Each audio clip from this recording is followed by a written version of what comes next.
আজকে আমরা আলোচনা করব ষষ্ঠ শ্রেণীর 3.1 এর 6 নম্বর অঙ্কটি। আমাদের তিনটি সংখ্যা দেওয়া আছে, তিনটি লিখতে পারি। সংখ্যাগুলো হবে, প্রথম আছে 27, 27 থেকে বিয়োগ হবে 3, থাকে 24। দ্বিতীয় সংখ্যাটি আছে 40 থেকে 4 বিয়োগ হবে, থাকবে 36। 65 থেকে বিয়োগ হবে 5, থাকবে 60।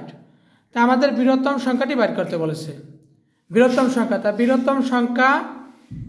বৃহত্তম সংখ্যা হবে 24, 36 ও 60 এর গসাগু। আমরা জানি বৃহত্তম সংখ্যা বললে আমাদের গসাগু নির্ণয় করতে হয়। বৃহত্তম সংখ্যা বললে গসাগু নির্ণয় করতে হবে।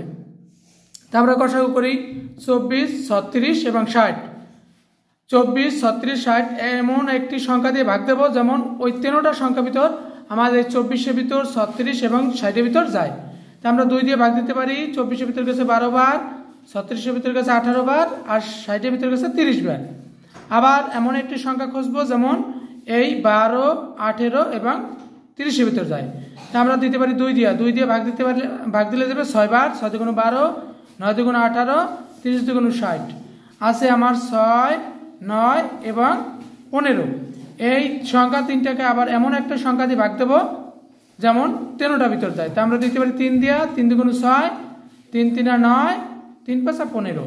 তা আমরা জানি গসাগুর সংখ্যা সোজাগুলো হইবে, একদম সোজাগুলো আছে। কত সোজাগুলো আছে? 2, 3, 2, 2 এবং 3।